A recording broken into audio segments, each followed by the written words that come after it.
Thank you very much, Sam. Now, there are so many jokes I could make about Sam's last story and Sam's news reading, but I'm not going to go that. I've been warned that it's not worth it, and Sam's pointing at me already. OK, so I better get straight into today's story, shall we? Now, official documents have revealed that expressing concerns about mass migration is now classified as a, potential terrorist ideology. That's under the government's anti-radicalisation programme, Prevent. An online training course lists cultural nationalism, the belief that Western culture is under threat, as a warning sign that could trigger intervention. This comes despite senior politicians, including the Prime Minister, having voiced similar concerns about immigration in the past. We risk becoming an island of strangers, not a nation that walks forward together.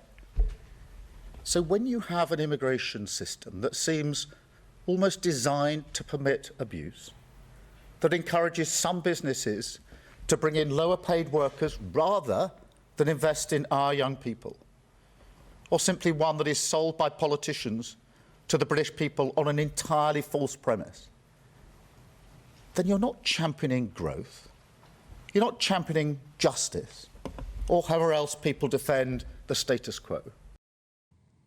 Now, in his defence, a few years ago, he did say that immigration was our strength and open borders were a good thing. So don't try and report him to Prevent, OK? He's got a good excuse. Not that he ever changes his mind on anything, obviously. So joining me now is writer and former Labour advisor James Matthewson and Conservative former UK Special Advisor Laura McEvitt. Thank you very much for joining me, the both of you. Now, James, I'm going to start with you on this one. OK, if you're worried about immigration, which 41% of the public are, according to the latest poll, that makes you a potential terrorist. No, of course it doesn't. And that's not what the guideline for Prevent says either. What it's saying is that there are... Well, it's not. It's the other way around, really. It's that if there are people who are of a terrorist ideology on the far right in our country who are part of this, have this worldview that ties into various conspiracy theories about immigration, about the Great Replacement theory, which is a common feature in many of these far-right circles, and they believe that our country, our culture, is under attack, that there's an invasion underway, and that it's orchestrated by some kind of globalist elite who want to replace white people with people of colour. And that's an ideology that's long belonged on the far right. We've seen it exacerbated by social media, of course, in recent years. And unfortunately, people like Elon Musk, people like Tommy Robinson, they've furthered this narrative and played into it for their own benefit, of course. So it has exacerbated in recent times. So it's important to see Prevent labelling this also as a type of terrorism and this ideology on the rise, when we know Prevent has had issues in the past targeting purely people of ethnic, diverse kind of backgrounds. Well, we're talking about, I mean, Laura, I'm bringing you in this. We're talking about cultural nationalism here. No one's mentioned skin colour, just cultural nationalism, which if you take that to the nth degree, you could pretty much arrest half the people in Scotland and Wales.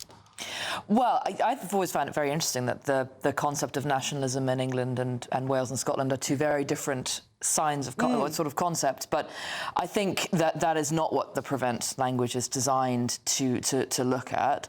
I think James is correct. The Prevent language is very specifically designed to look at the Tommy Robinson end of the spectrum. I think that the language is probably too broad because it's speaking about a concern rather than somebody thinking that they're going to, take terrorist action to combat something to do with that. But like I said, I think that this is also language that is probably going to be updated in some way or another by the Home Office, because I think that it's probably too broad and poorly thought through. James, would you agree with that? I mean, when Prevent is actually probably one of the worst named government organisations, it doesn't actually prevent much. I mean, it certainly didn't prevent Southport, where 3 little girls lost their lives. Do you think it's not actually fit for purpose? It's difficult, though, isn't it? Because Southport isn't about particularly, an ideology. There's long been this issue in these attacks, these general attacks, where people fall through the cracks if they're not part of an ideology. Like, we're just looking for an ideology, whereas there are people out there who are of a violent nature and of a disturbed mind and whatever else. Westminster Bridge fell through the cracks as well, didn't it? That was another one. That's it, exactly. But, I mean, it doesn't mean that Prevent needs to be, you don't need to throw the baby out with the bathwater, so to speak. I think there are good things in it. As Lauren says, I think there needs to be updates to tackle the language if it's too vague. But there is huge concern in this country. And listen, I'm not labelling people who have concerns about immigration. as racist or far right, but there is a rise in cultural nationalism and ethnic nationalism. You hear more and more. If we went on Twitter right now, it would be 30 seconds, I guarantee you, before we find a tweet that is racist in nature, about invasion of the UK by immigrants, about white people being replaced. And it's part of this narrative about white nationalism and about our culture and our land being under attack, and that plays into people's fears, and it's designed to do so. Lauren, the word invasion, well, I mean, people have used that about the number of fighting-age, fit young men coming across in the boats, and there's, we're at record numbers now. Lots of people use that word invasion. Does that sound racist to you?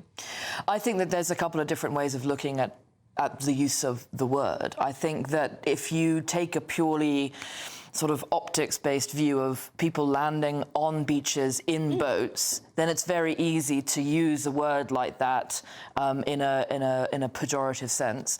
Whether or not there's any kind of organisation behind getting that obviously I think is not true. I think that what James was saying about this ideology that there's some great WEF-sponsored mechanism or plan to replace British culture, I think that's for the birds. But I do think that there's a way of looking at the optics of boats landing on our shores every weekend and using language like that, and I think that there does need to be a distinction between the two concepts. OK. Should we move on to something more controversial? Black holes. James, Rachel Reeves' spending review coming up next week. She is actually announcing that she's going to give even more money to the genuine black hole of the NHS budget. Meanwhile, we have Reform, on the other hand, saying we can save money by actually cutting back on public service pensions. What do you make of those two? Two things to separate out. Firstly, Rachel Reeves, this is her last chance. I've had conversations with Labour backbenchers, I've had conversations with people who are very close to the front bench, who are all clear that this is the last stand of Rachel Reeves, really. She has one last chance to turn the ship around. She's going to get thrown under the bus very easily. It'll be her before Keir Starmer, put it that way. So, of course, she needs to stand up and really show that not only does she understand what the Labour movement and the Labour Party wants to see, but she needs to be able to tackle issues, because at the moment they're being out-lefted by Reform UK, which is an absolute abomination. To see that happening, and they're being outright winged in every other sense. So if you don't stand on your principles or your values, then you don't stand for anything, and nobody knows where you are. James, do you think Starmer will throw her under the bus if she messes this one up?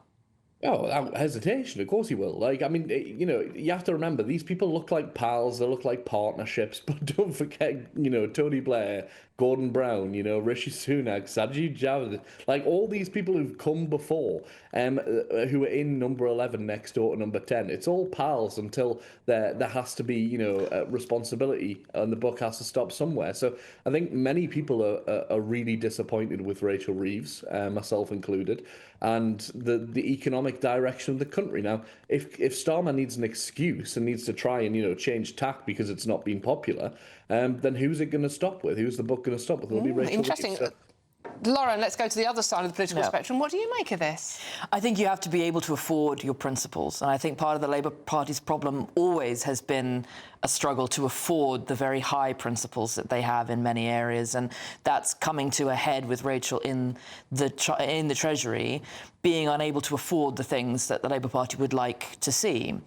And so they've had to make some harsh decisions about welfare. They've had to make some harsh decisions about, the whether or not they're going to change the two-child benefit cap and things like that. And the principles that James would like to see are very expensive principles, and I'm not sure that Rachel has reached a stage where she's able to afford them yet. OK. They are expensive, undoubtedly so, but they're also different, and we have to understand that as pluralists. I know Lauren is the same as me.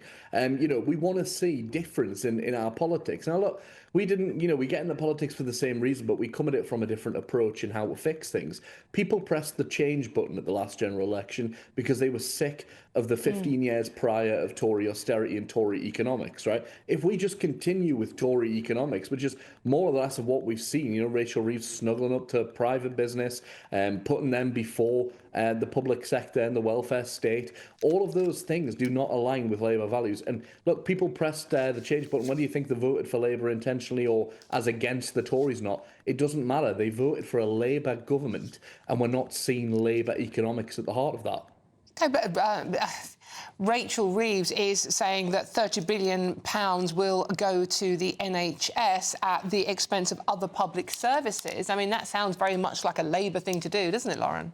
It does, and I think that, you know, the NHS is a black hole of finance. No government has ever been able... You got black holing, congratulations. I win the pot on being able to get the word black hole, and no government has ever been able to finance it adequately for what everybody wants to see from the NHS.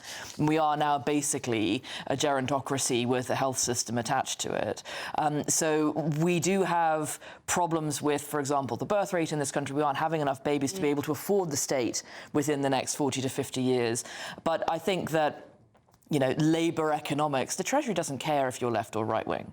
It still needs to be able to finance a set number of people and take in an amount of money from a set number of other people, and it has to balance the levels between the two, and nobody, left or right, has managed to find a solution that will keep the Treasury brain happy. Oh, it's all gone a bit bonkers, hasn't it? Thank you, you two, for making some sense of it. James Matthewson from Labour and Lauren McKevitt from Conservative. Thank you both very much for making sense of politics, which is frankly insane, and it's getting more insane by the week, isn't it? However, the Home Office has said about the Prevent issue. Prevent is not about restricting debate or free speech, but about protecting those susceptible to radicalisation, like the Prime Minister, who's used that language. In any case, I'm not going to say that, am I?